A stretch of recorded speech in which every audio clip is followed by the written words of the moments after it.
Hi again, this is Pete again. August 28th, we finally have our hydrogen fuel cell on our automobile. Down here is the fuel cell. Right there you see the copper coil, that is the heating and cooling unit. And down there on the bottom, we zoom in,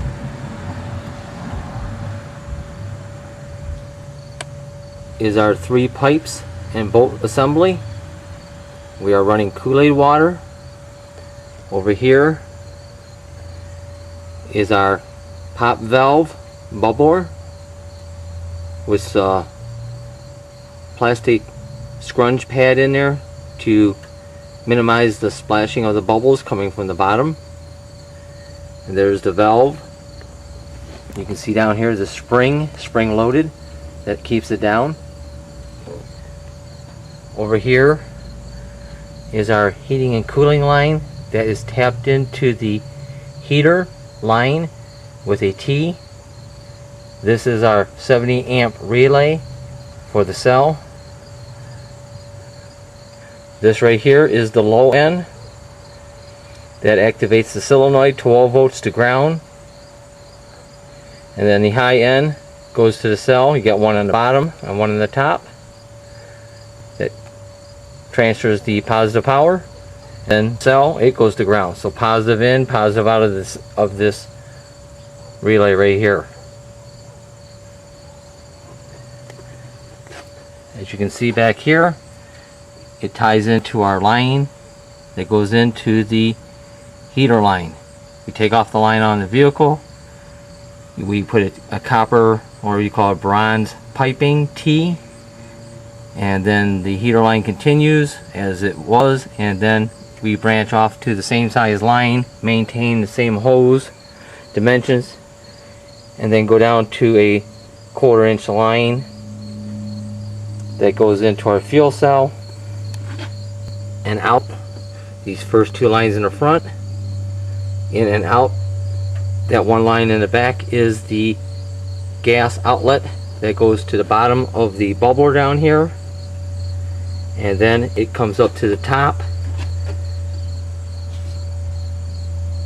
right here, runs across to our flashback arrestor with bronze wool, and we are running buckshot. In other words, we're running shot blast, little tiny beads, copper coated. Then it goes across here, goes into our intake, as you will see right here. You can see that line right down here, and goes right in before the mass flow butterfly, as I'm touching right here. This right here is our vacuum controller. Everybody on the internet keeps saying tie it into your electrical ignition system. Electrical problems can happen. This is a furnace vacuum valve. When it sees vacuum, it initiates that switch, turns on the power, goes to the relay, activates the relay, makes the connection with the high side with the armature, passes the positive power, and powers up the cell. So everybody that's been waiting for this to be on the car, it is working right now.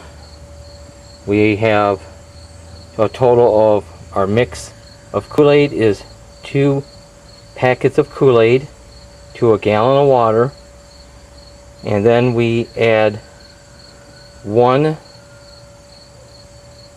packet directly to the cell. We do not know the concentration. Right now we have 2 packets to a gallon. We fill the cell up to a certain amount, and then we put a little bit in a cup, and then we make it concentrated and we feed it to the cell. So we're going to have to get the exact measurements. We're going to be measuring the amps on this, and we don't know how much gas production is doing right now, but we will give you update information when we find out. We have quick connect trailer hookup, 30 amp cord,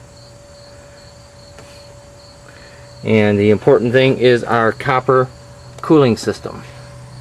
As you can see right here, I will be starting the car up. We have an on and off switch that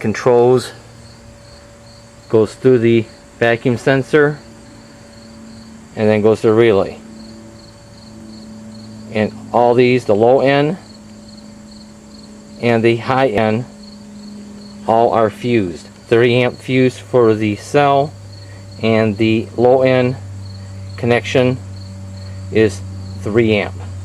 So the 3 amp pulls down the magnet relay, makes contact with the high end and passes the positive power through the connection point and makes the cell connection.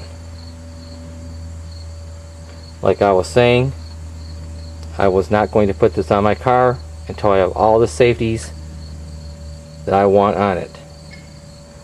So in other words, with the vacuum supply, it will not turn on unless the car is running. If the car is not running, there's no vacuum, there's no connection, and the relay does not make connection to the cell. I'm going to demonstrate starting the car right now and come back out here and show you the cell in operation. Let's go inside to the car and start the vehicle. Let me go back here. Our wire runs along the side and in the door. This is the low voltage wire that makes the connection to turn on the unit. If the switch is not turned on, nothing happens.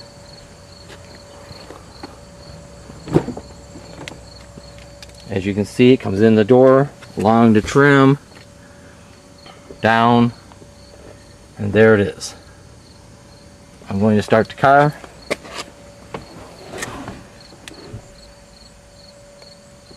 So what we're talking about now is it's important to have the low voltage wire coming in the vehicle so you have control. Let me grab my keys and start the car. Going to start the car right now.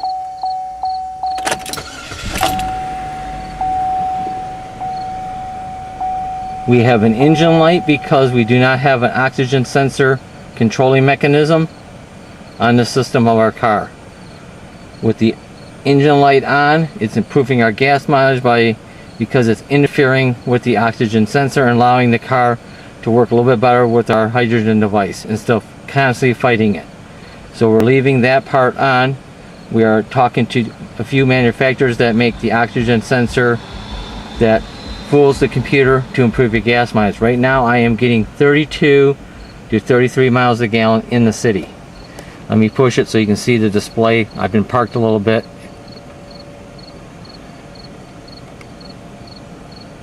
There it is right there. 32 miles a gallon in the city. As you sit, it starts counting down. We are parked, it will keep counting down as you sit. Now we'll go up to the fuel cell. After we turn it on,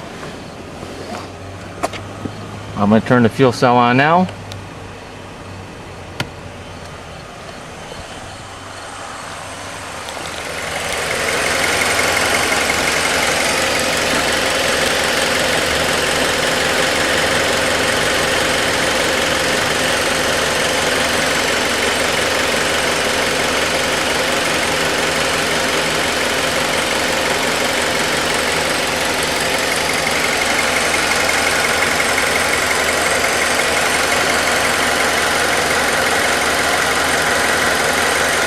As you can see, the gas is coming from the bottom by the 3 pipes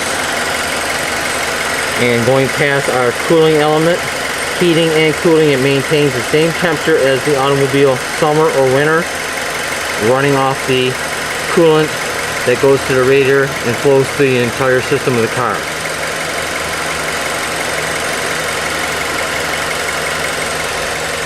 We have shut-off valves in case we need to turn it off for any reason, for emergency purposes, so it doesn't interfere with the car function. That's another add-on safety we added.